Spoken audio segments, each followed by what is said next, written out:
Hello, I'm Michelle, and this is the Bookkeeping with a Purpose podcast, the podcast for anyone wanting to learn church finances and how to serve the local church with excellence. I am a church finance consultant, and I am also an enrolled agent who specializes in minister taxes. I have had the honor of helping churches ensure compliance in all areas of their finances, as well as helping ministers with their unique tax status for the last decade. In this podcast, you are going to get the very best advice on how to properly handle all things church finances, payroll, and minister taxes, all with a healthy dose of Jesus. So grab a notebook and pen, my friend, to take some great notes, and let's do this.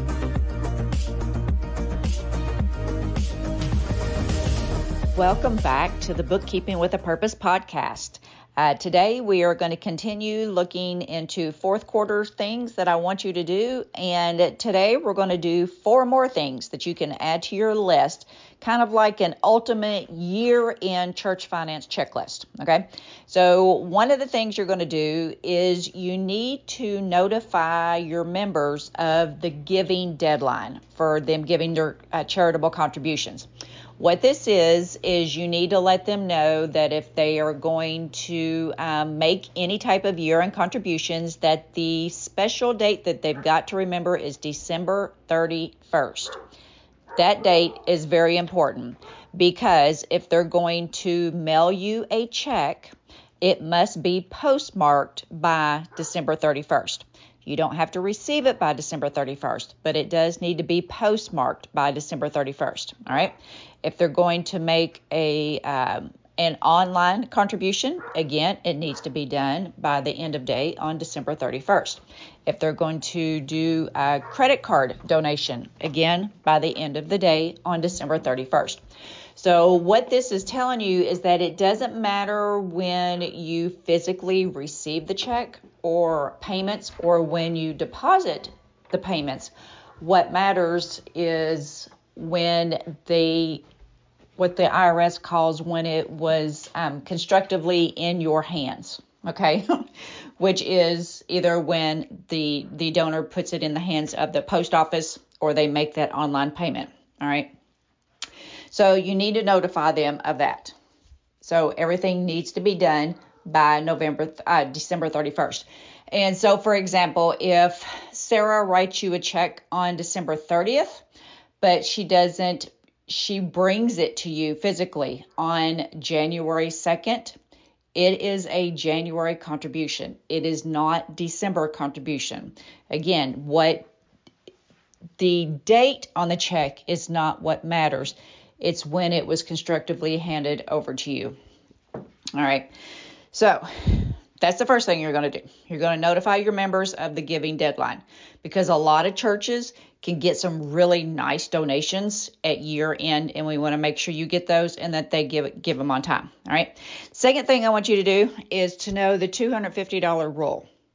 The $250 rule says that the IRS says that if you receive a single donation from an individual in the amount of $250 or more, that is when you are actually required to give them a contribution statement. All right.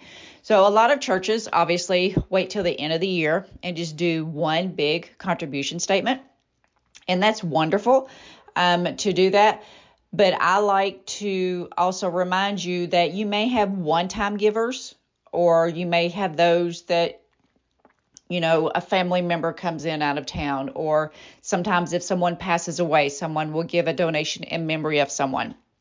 If that donation is $100, that is totally up to the church whether or not you choose to give them a letter stating receipt of that contribution. If that donation is $250 or more, the IRS says you have to give them a confirmation of that receiving that donation. Okay. So just remember that the $250 rule, $250 or more, the IRS says you have to give them some type of acknowledgement letter by the end of the year. $200, if it's less than that, then that's totally up to you. Okay.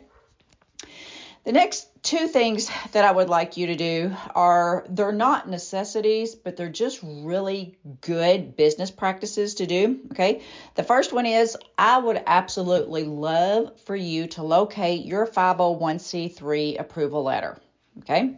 So the first thing you're probably saying is, we don't have a 501c3 approval letter. Okay.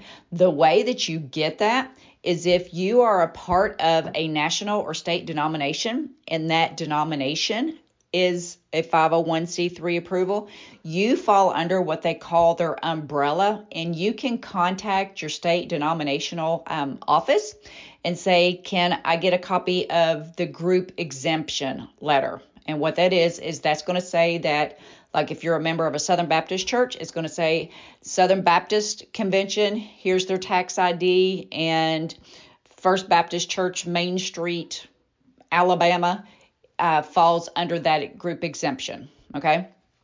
Why do I want you to find this? 2 reasons. Number 1 is sometimes you may get a new member to your church or someone who is looking to make a sizable donation, and they want to make sure that you are actually a 501c3. Okay. Even though it actually says in the code that, all churches are automatically considered 501c3s, and you technically do not have to do the official filing to get the paperwork. The problem is if you don't have that official designation, if the donor makes, say, a $15,000 donation to your church, the donor gets audited by the IRS. They have this $15,000 donation, okay? It falls on the donor to prove that your church is in compliance with all 501c3 regulations. If they cannot do that, then that $15,000 donation can be disallowed on their tax return.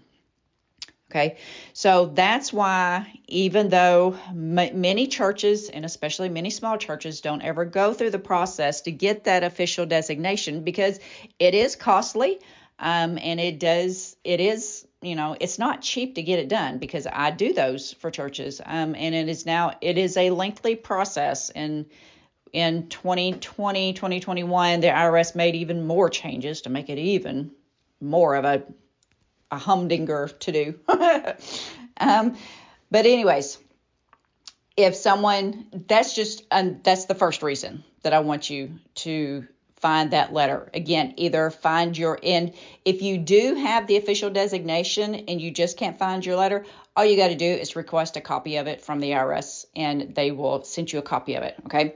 You should have a copy of this in, like, if your church has a lockbox at the bank or a safe deposit box or somewhere where you keep all your important legal documents, a copy of your 501c3 designation, either from the IRS or under the group exemption with your denomination, should be in there.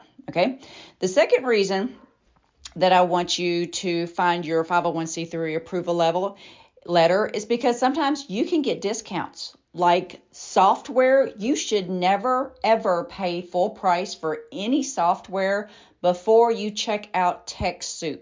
But the deal is, with TechSoup, in order to get their fantastic, amazing software saving prices, you got to provide a copy of your 501c3 approval letter.